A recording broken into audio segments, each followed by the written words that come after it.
Hello dear student, how are you? आप लोगों का 13 फरवरी और 14 फरवरी को इंग्लिश कोर का जो एग्जाम होने वाला है उसके तैयारी के लिए 100% सीरीज के लिए हम लोग जो सीरीज लेकर के आए हैं आज उसका वीडियो का सेट नंबर 5 है, जिसमें हम लोग सब्जेक्टिव टाइप के क्वेश्चन को करने वाले हैं। इससे पहले 4 सेट का वीडियो ऑलरेडी अपलोडेड किया जा चुका है, लेकिन ये 5वां सेट जो होने वाला है वो सब्जेक्टिव क्वेश्चन होने वाला है, वो भी प्रीवियस ईयर क्वेश्चन का।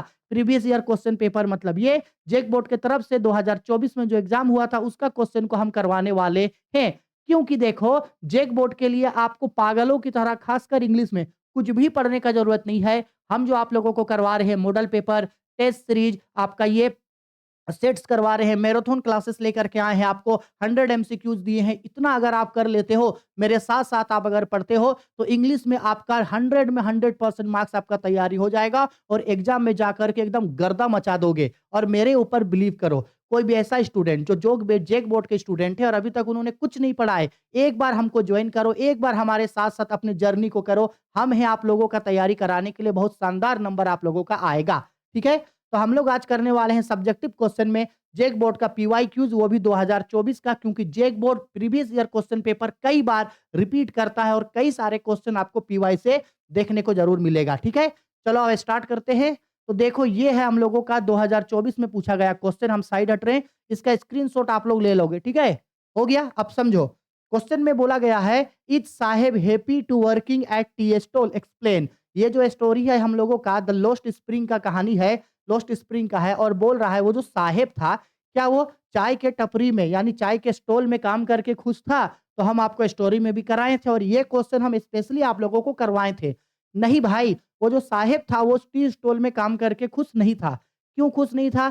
क्योंकि अब जब वो टी स्टॉल में काम करता था उसको महीने का 800 रुपया मिलता था और तीनों टाइम का मील यानी तीनों टाइम का खाना उसको मिल जाता था। But now he no has longer his own master. अब वो अपना खुद का मन मर्जी का मालिक नहीं था। अब उसका वो जो चाय का दुकान था, वहाँ का जो मालिक था, अब वो उसका मालिक था। उसका मालिक जो उसको ऑर्डर देता था, वो उसी का बात को मानता था।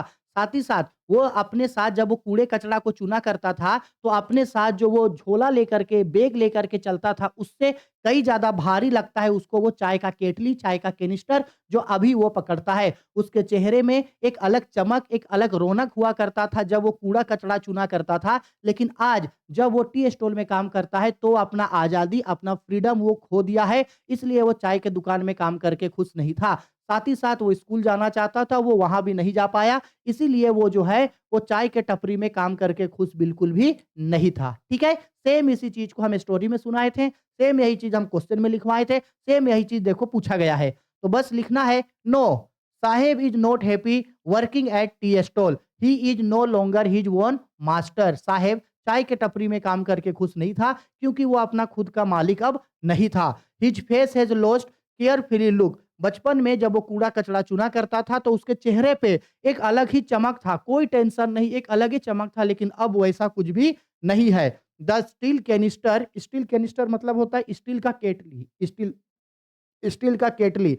The steel canister seems heavier than the plastic bag he could carry with easierly। यानी कि वो हाथ में जो चाय का केटली लेके जाता है वो उसको बहुत भारी लगता है उस बैग से जो वो कूड़ा कचरा चुनते समय अपने पीठ में ढोया करता था। आगे बोल रहा है he is even away from his dream and does not go to school which he wanted to do. और उसने अपना सारा सपना खो दिया था, सारा सपना खत्म हो चुका था, यहाँ तक कि वो स्कूल भी जाना चाहता था जो कि अब वो नहीं जा सकता।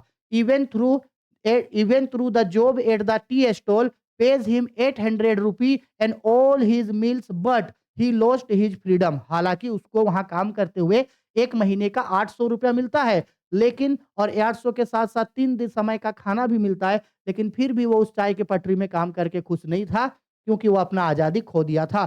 Now he had a master, अब उसका एक मालिक था, है ना? हम जो आप लोगों को 45 डेज का करवाए थे, अगर वो किए हैं ना, तो ये सब कोई दिक्कत होने वाला नहीं है। नेक्स्ट क्वेश्चन देखो, बोल रहा है who was Rajkumar Shukla, why did he come to Lucknow. ये हम लोगों का 2024 में पूछा है।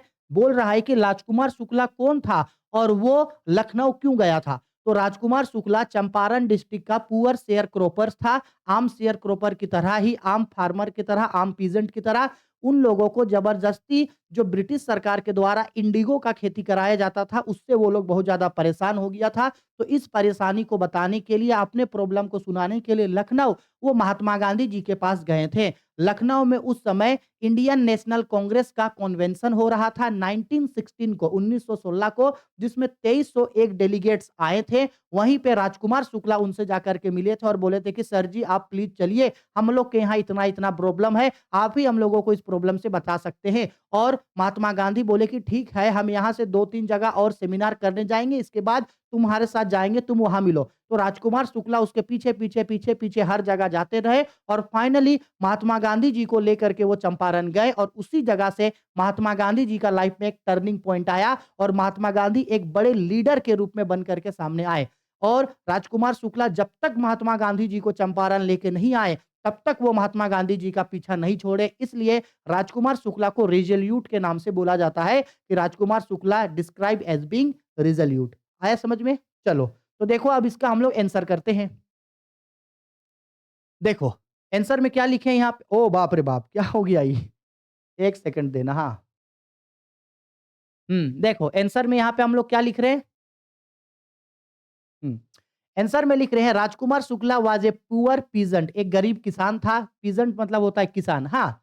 Actually he was a sharecropper from Champaran. It is a place in the foot hill of Himalayas near the kingdom of Nepal, मतलब नेपाल के बगल में जो है बिहार चंपारण वहाँ है। बोल रहा है he met Gandhi in Lucknow 8 December 1916 annual convention of the Indian National Congress, और वो वहां से महात्मा गांधी जी से मिले थे 1916 को। इसको याद रखना, एमसीक्यू में पूछता है। आगे बोला he was like any other peasant in India, और वो दूसरे पुअर पीजेंट की जैसे ही थे। पुअर, वीक एंड थिन, गरीब थे, पतले दुबले से थे और बहुत ज्यादा कमजोर टाइप के इंसान थे।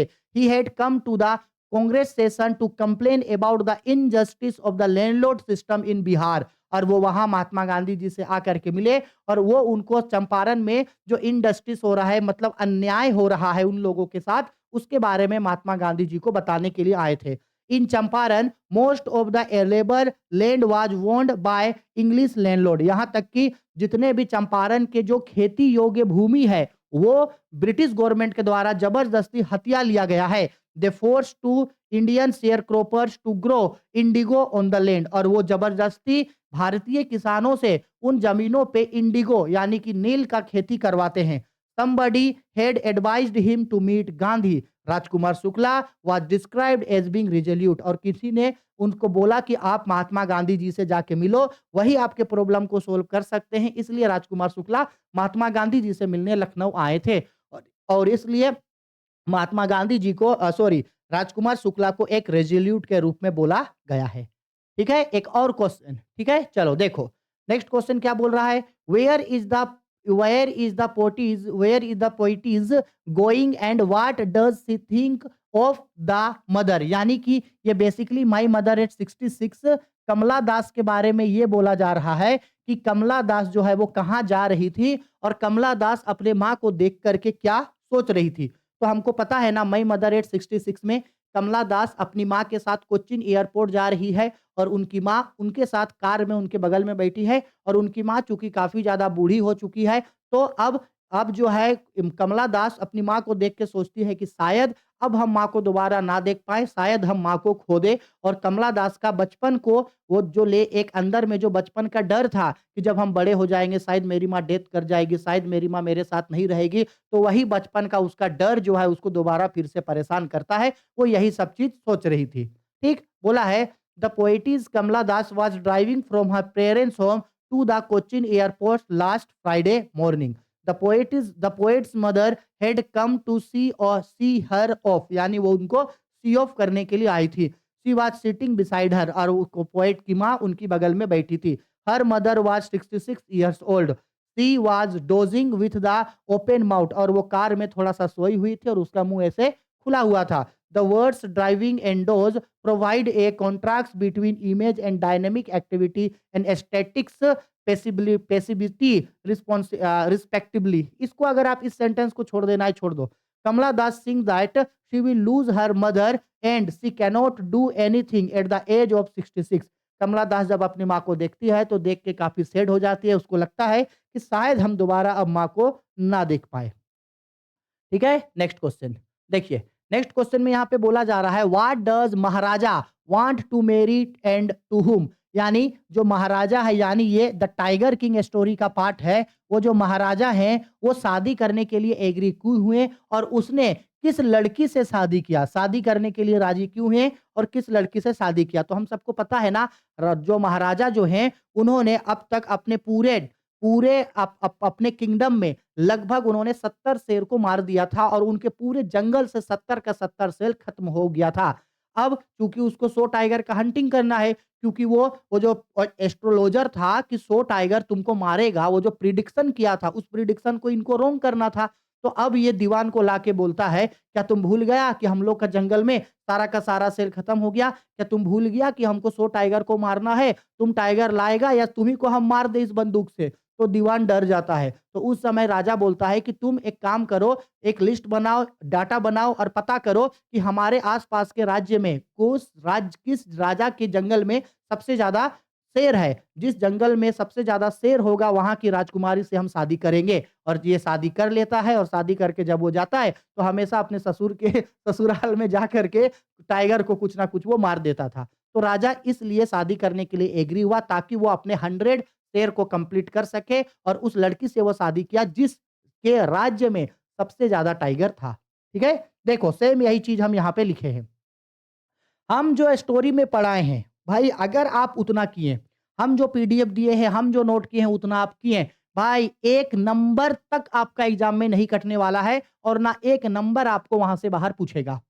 देखो बोल रहा है within 10 years the Maharaja was able to kill 17 tigers. लगभग 10 सालों में महाराजा ने अपने पूरे राज्य में लगभग 70 शेरों का शिकार यानी 70 शेरों को मार चुका था। Then the tiger population become extinct. Extinct मतलब होता है खत्म होना, समाप्त होना। Extinct in the forest of Pratibandhapuram और उनके प्रतिबंधापुरम के जंगलों से लगभग अब सारा सेल्स खत्म हो चुका था। One day Maharaja sent for the Dewan and asked him if he was aware of the fact that 30 tiger still remain to be shot down by his gun। तो बोलते हैं उसको कि क्या तुमको पता नहीं है कि 100 टाइगर को हम मारे नहीं है, 30 टाइगर अभी भी बचा है जो मेरा इस बंदूक से उसका शिकार करना है।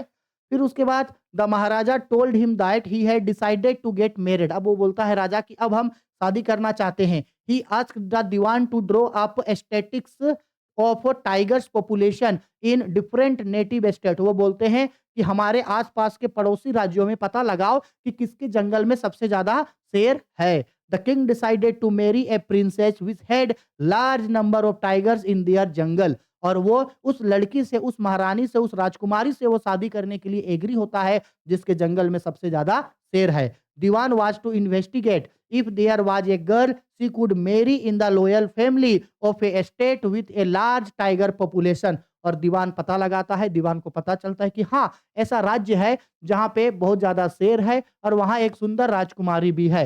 बस सुंदर कन्या है, विवाह कर दिया जाए, दोनों का काम हो जाएगा। This plan was put into practice और इसी को किया जाता है। The Dewan found the right girl from a state which possessed a large number of tigers। ठीक है? और बस इसीलिए राजा का शादी उससे हो जाता है। और वो जब भी अपना ससुराल जाता था हमेशा 5-7 शेरों को तो मार ही देता था। Next question how did Sadao finally helped the white man to escape? ये जो है द एनिमी स्टोरी का पार्ट है हम लोगों का और हम द एनिमी में सेम यही क्वेश्चन आप लोगों को दिए थे कि वो जो डॉक्टर सडाउ था वो किस तरीके से व्हाइट मैन यानी वो जो अमेरिकन सोल्जर था उस अमेरिकन सोल्जर को भगाने में मदद करता है। ठीक है? मदद करता है। ठीक है? स्टोरी में हम क्या बताए थे आप लोगों को? बताए थे कि डॉक्टर सडाउ जो है वो एक जापानीज डॉक्टर था और अपने एनिमी कंट्री के एक वार ऑफ प्रिजनर जो अमेरिका का एक सिपाही था जिसको गोली लगा था वो उसको बचाता है। और वो इसका शिकायत जो है इलाज ठीक होने के बाद वो अपने जर्नल को भी करता है। लेकिन जनरल की तरफ से कोई भी असिस्टेंस, कोई भी सिपाहियों को नहीं भेजा जाता है। तब लास्ट में डॉक्टर सडाउ डिसाइड करता है कि भाई अब कुछ भी हो, हम इसको हम मौत के मुँह में नहीं ढकेलेंगे। हम इसको दोबारा जो है वो जनरल के हवाले नहीं करेंगे क्योंकि हम इसका जान बचाए हैं। हम कैसे भी करके इसको यहाँ से अब भगवा देंगे। अब डॉक्टर सडाउ उसको वहाँ से भागने में मदद करता है। डॉक्टर सडाउ उसको अपना पर्सनल बोट देता है, नाव देता है और बोलता है कि तुम उस दूर के आइलैंड में जाकर के रहो, वहाँ पे साउथ कोरिया का यानी कोरियन फिशिंग बोट वहाँ आता है, तुम उन लोगों का हेल्प लेना और तुम वहाँ से यहाँ से भाग जाओ, जापान से भाग के तुम अमेरिका चले जाओ, वो लोग तेरा मदद कर देगा। साथ ही साथ उसको खाने-पीने का कुछ सामान देता है, क्लॉथ्स देता है, कपड़ा देता है, एक टॉर्च देता है उसको और बोलता है कि अगर तुमको रात में खाने-पीने का कोई सामान का ज़रूरत हो, तो तुम हमको रात में एक बार इससे सिग्नल दे देना, हम समझ जाएँगे कि तुमको किसी चीज़ का ज़रूरत है। तो इस तरीके से डॉक्टर सडा उसको वहाँ से भगवा देता है। Dr. Sadao had given a new lease of life to the American prisoner of war और डॉक्टर सडाव उसका जान बचाया था, उसको नया जीवन दिया था। He did not want to throw him into the jaws of death again और वो उसको मौत के मुंह में दोबारा धकेलना नहीं चाहता था। He asked he asked the young soldier to take his private boat at night और उन्होंने रात को अपना प्राइवेट बोट उसको दिया। She should row in the over of darkness of a little distracted island near by और बोलता है कि नजदीक में तुम कहीं पे जाकर के छुप जाओ। The the young American could live there until he saw Korean fishing boat और तुम वहां तक वहां रहना जब तक तुमको एक कोरियन फिशिंग बोट ना दिखे। ठीक है। Food bottle water food bottle water and two quilts were put inside the boat और साथ ही साथ कुछ कुछ सामान भी उसको दिया वो। If the food run out अगर फूड खत्म खाना खाना तुम्हारा खत्म हो जाए he could signal to fleeces और वो उसको टॉर्च भी दिया था कि अगर खाना खत्म हो जाए तुमको तो तुम 2 बार इसको जला देना। She was not to signal a darkness because he could be seen बोला गया है the young American come down into the darkness of the garden and skipped और इस तरीके से वो जो है वो उस मतलब रात के अंधेरे में जो है वो उस आइलैंड पे गया और उधर से जब कोई फ्लैश लाइट नहीं आया तो डॉक्टर सडाव समझ जाता है कि वो अमेरिकन सोल्जर वहां से जा चुका है। The prisoner had gone quite safe और इस तरीके से वो जो अमेरिका का जो सिपाही था वो अपने देश वापस चला जाता है। ठीक है आगे नेक्स्ट क्वेश्चन पे बोला गया है हु वाज एडला एडला कौन थी what are her thought about men to pedlar यानी एडला कौन थी और साथ ही साथ एडला जो है उस पेडलर उस रेड ट्रैप के बारे में वो क्या सोच रही थी। तो एडला जो है वो आयरन मास्टर की बड़ी बेटी थी जिनका नाम था एडला विल्मेंसन और यही जो था ये रेड ट्रैप स्टोरी का पार्ट है और यही जो था जो रेड ट्रैप सेलर है पेडलर है उसके लाइफ का टर्निंग पॉइंट यही थी यही उसका लाइफ को बदली थी। Edla Bilmenson was a young daughter of Iron Master.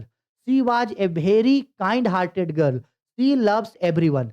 When Edla went to Iron Mill to fetch the peddler, she noticed that he was frightened. और जब वो एडला जो है वो आयरन मास्टर की बेटी थी वो बहुत ही ज्यादा काइंड बहुत ही ज्यादा ब्रेव और बहुत ही ज्यादा वो वाइसफुल और लव नेचर की पर्सन थी काइंड हार्टेड लड़की थी जो हमेशा सबसे अच्छे से हंसी मजाक से प्यार से रहा करती थी। जब वो एक बार जो मिल में आती है, जब उनके फादर भेजते हैं कि जाओ जाकर के तुम पेडलर को लेकर के आओ क्रिसमस के लिए, तो जब एडला आकर के पेडलर को देखती है, तो पेडलर बहुत ही ज़्यादा थका हुआ, बहुत ही ज़्यादा डरा-डरा, सहमा-सहमा टाइप का दिखता है, अजीब बिहेव करता है। She had doubts that the pedlar had stolen something उसको अंदाजा हो जाता है कि ये जो पेडलर है, ये ज़रूर कुछ ना कुछ चोरी करके कहीं से आया है और हैड एस्केप्ड प्रिज़न, प्रिज़न मतलब होता है जेल। उसको ये भी लगता है कि शायद हो सकता है या तो ये कुछ चोरी करके आया है या जेल से भाग करके आया है।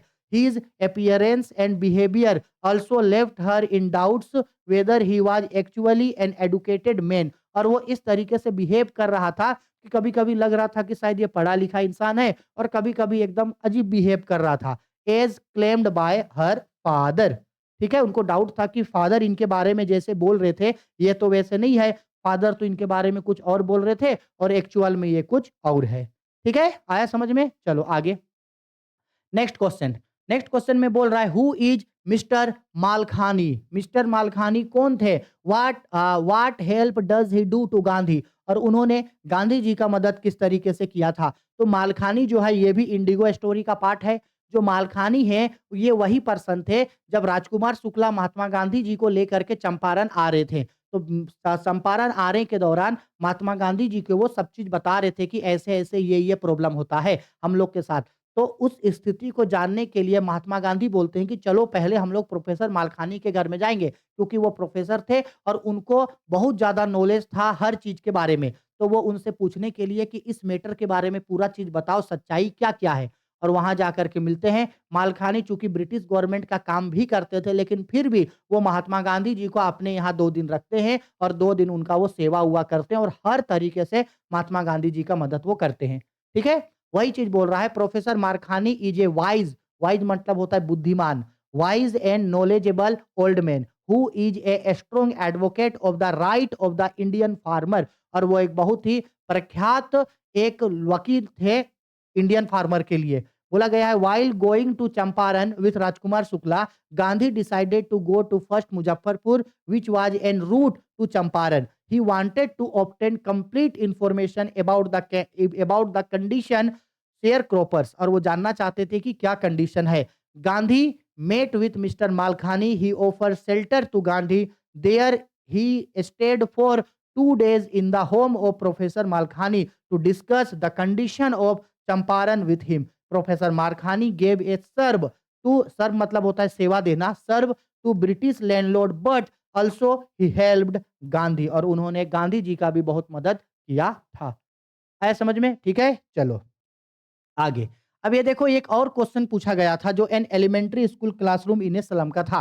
What kind of student were study in elementary school classroom. लेकिन एज़ यू नो जैसा आप लोगों को पता है कि इस साल an elementary school classroom in a slum जो है वो एनसीईआरटी के बुक से डिलीट कर दिया गया है और यही चीज़ सेम झारखंड बोर्ड ने भी किया है। इसीलिए हम लोग इसका क्वेश्चन आंसर नहीं करेंगे। लेकिन अगर जैक बोर्ड है थोड़ा-सा पगला बोर्ड, अगर मान लो कि मॉडल पेपर में ये सारा चीज़ इस साल का दिखता है, तो हम आप लोगों को ये सारा चीज़ ज़रूर पढ़ा देंगे, ठीक है? हो गया खत्म 2024 का एक सेट हम लोग अभी खत्म किए हैं, कॉमर्स और साइंस का। एक और सेट है 2024 का जो स्पेशल आर्ट्स वालों का हुआ था, तो इसमें भी तो भाई 6-7 है ना क्वेश्चन, तो इसका जो 6-7 गो क्वेश्चन है, करते हैं ना हम लोग नेक्स्ट चैप्टर में, क्या दिक्कत है? यहाँ से भी तो देखो 6-7 क्वेश्चन बचा है ना, करते हैं इसका चैप्टर इसका क्वेश्चन भी नेक्स्ट यूनिट पे, ठीक है? तो ये हम लोग का सेट 5 था। सेट 6, सेट 7 में हम लोग थ्योरेटिकल क्वेश्चन करेंगे, फिर एमसीक्यू, फिर थ्योरेटिकल ऐसा और एडवांस राइटिंग स्किल सब भी तो बचा है, वो सब भी तो करवाएँगे ना, ताकि हम लोगों का 100% सिलेबस खत्म हो जाए, ठीक है? वीडियो पसंद आई तो लाइक करो, शेयर करो, भाई दबा के शेयर कर दो। जितने भी अपने दोस्त हैं सभी लोगों तक पहुँचा दो। 50,000 सब्सक्राइबर हम लोगों का पुरने वाला है। हम आप लोगों के लिए इतना मेहनत कर रहे हैं, थोड़ा-सा आप भी मेरा मदद कर दो ताकि हम भी मोटिवेट हो सके। इसलिए ज़्यादा से ज़्यादा शेयर करो। 50,000 सब्सक्राइबर पुरने वाला है। आप लोग बस एक-एक आदमी, एक-एक स्टूडेंट अगर शेयर करोगे तो 50,000 सब्सक्राइबर जल्दी पूरा हो जाएगा, ठीक है? चलो बाय, टेक केयर। कोई और सब्जेक्ट पढ़ना है तो नीचे हमको कमेंट करके बता देना, ठीक है? Bye, take care.